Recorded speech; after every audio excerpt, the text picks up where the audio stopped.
welcome back to another episode with the Cobbler. Tonight I got something pretty special for y'all. We're going to have the Big Asp Brothers come on. They're going to introduce themselves, and they're going to let you know a little bit about what they do and why you should listen to them. So, again, I want to give a big shout out here. Thank you to Chris Rapselli, Crown Homes Real Estate, First State Properties. Also, thank you to Delaware Cornhole and Brotherhood Cornhole as well. And I'll let the Big Asp boys explain themselves. All right. I hope you enjoy this interview that I got coming up for you. And yeah, sit back, relax, and let's let it rip. All right. Would you mind introducing yourself to Delaware Cornhole, please? For sure. I'm Sean Asp. And I'm Dane Asp. Yeah. And we're the brothers of the Big Asp Cornhole Podcast. Wow, that was well done. Yeah. Way better than I would have done. No problem. Sure. I got you. How'd you guys get into this? So I've always loved podcasts. I have a long commute to work. Worked at the same place for over 10 years, and I just kind of always thought I could do one. And I wanted to do one for my profession, physical therapy, but I wanted to do one that was, I don't like practice at first. And Dane and I had joined a local cornhole league here in Cleveland, and I was kind of pitching ideas. I had just bought all the equipment, and I'm like, I want to do it, but like, I don't know if I want to do it by myself. And he's like, well, I'll do one with you. He's like, let's talk about cornhole. He's like, no one else is talking about it. It just started going on ESPN. So I'm like, all right, let's try it. And from there, it just kind of grew and organically. And, you know, we were very fortunate in the beginning that there was another podcast that was out there that was gaining traction. And together we kind of, I don't want to say like teamed up, but, you know, I mean, like we saw that there was an opportunity that we can help each other grow. And yeah, it just honestly, we kind of just stumbled into this. Yeah. We had no plans of this at all. We planned on doing one episode, get it up there just so I knew how it was. And we started noticing, we had no idea like what a good podcast was. You know what I mean? Like what's a good like download rate? And once we started getting emails from like the people that, you know, Buzzsprout, who we, you know, upload our stuff, like, hey, you're like top 10% podcast. I'm like, after one, like that, really? Not like, too shabby. I'm like, all right, let's put out a second episode. And then you know, and just every week, then it just kind of became habit. So How long have you guys been doing this for? So we just had episode 260 drop. Yeah. So we have like probably years. I think we have close to 300 episodes out because any bonus episodes we don't number. We started our first episode ever was in January of 2020. So we're going into what year 6 then? Yeah. Full year 6. So that's when we had a big boom is when that correct hit. So it was actually a perfect time for you guys to put that out. What keeps you going? Honestly, we've made so many good, like we've met so many cool people doing this. Yes. And I love talking to people. I love talking to interesting people. And the fact that there's 2 main reasons I like to do this, right? One of them is I get to hang out with my best friend 2 nights a week. You know what I mean? It gets me out of the house. That's me. And it gives me like a way to, I don't know, use like creativity in a way that I don't get to use at work, right? Like the social media, come up with videos and use like our sense of humor kind of stuff. And then the other reason is, like I said, I just like talking to interesting people and meeting interesting people. And we've been really fortunate, you know, over the last, 5 years to meet a lot of really cool people.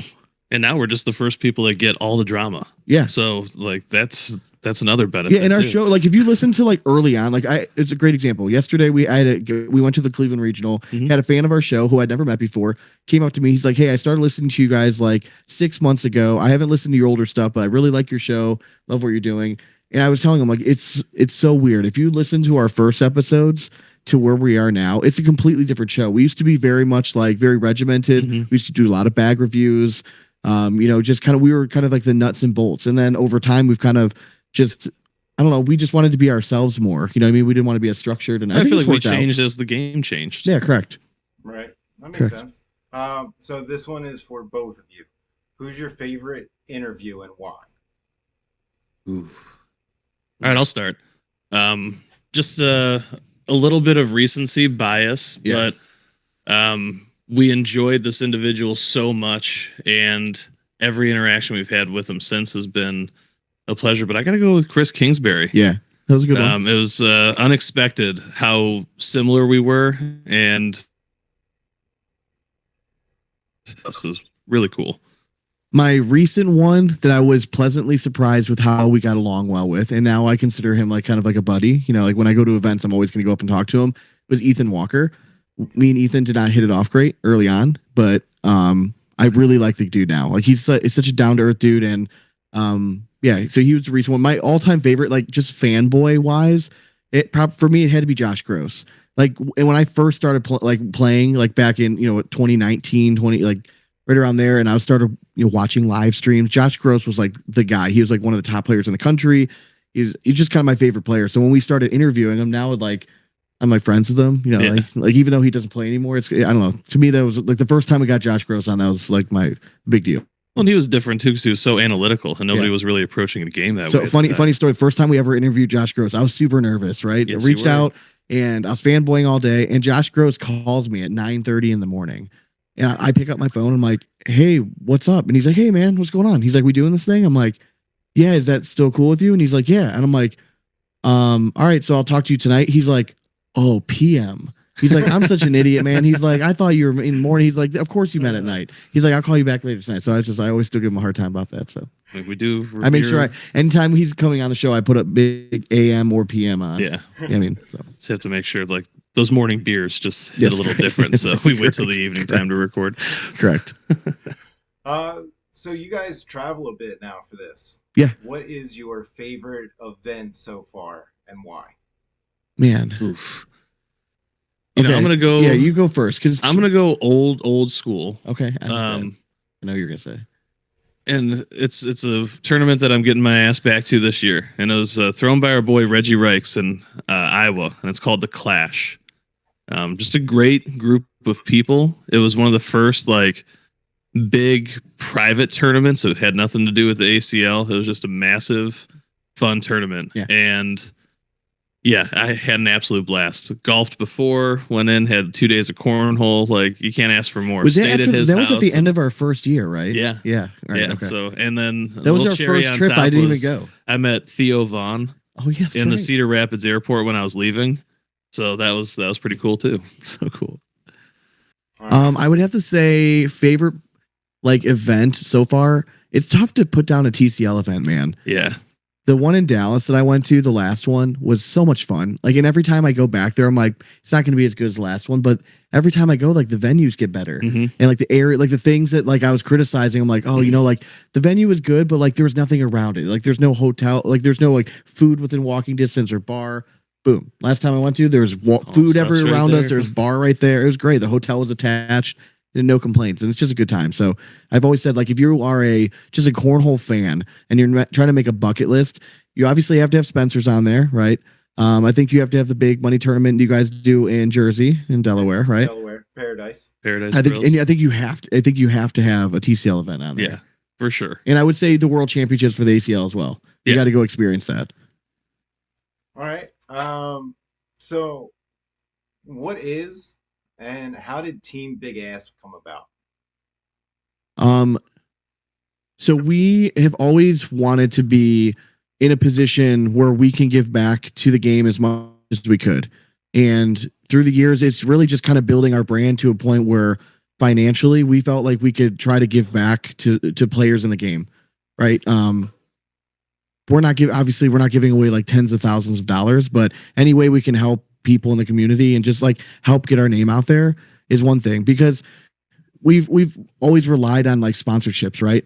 And every sponsor of the show, this is not like a knock on anybody. It's just we would love to pay like completely independent. Like I think it would be so cool to be able to say we started this from nothing and now we're completely like we turn this into like a legit business, just like by doing this every week. And that's really all it is. Like all we are is consistent. We just put out an episode every week.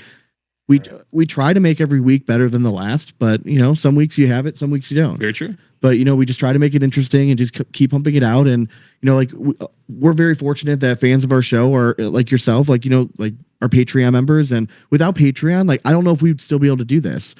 The cornhole market in general, like it's not just for players who are looking for like sponsorship dollars. It's shows like us, it's guys like you. You know what I mean? Everyone's looking for some help to try to make this make their time worth it. And that's all it is. We put a lot of time into this. So we just, and I got a little hurt last week when we released that the big interview with the guy that got in the fight, right?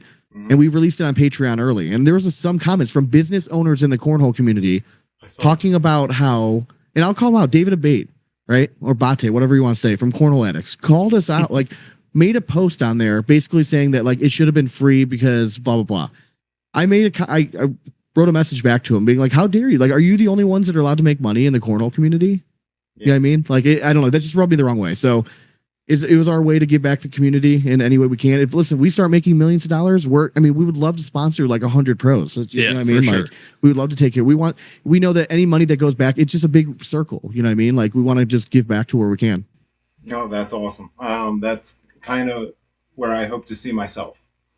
Right now I'm trying to give back as much as I can. And, I was able to sponsor a couple tournaments for a couple locals that went to Worlds. So again, it's about giving back to the community and making this whole thing a better place. But that actually leads me into my last real question.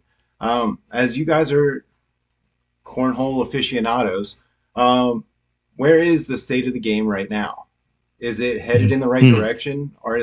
What kind of changes need to be made? So to me, this is it's exactly where I thought cornhole was going to get to eventually, which is it's become so much more convenient across the country in so many areas that competitive cornhole is not going to be at the forefront for much longer.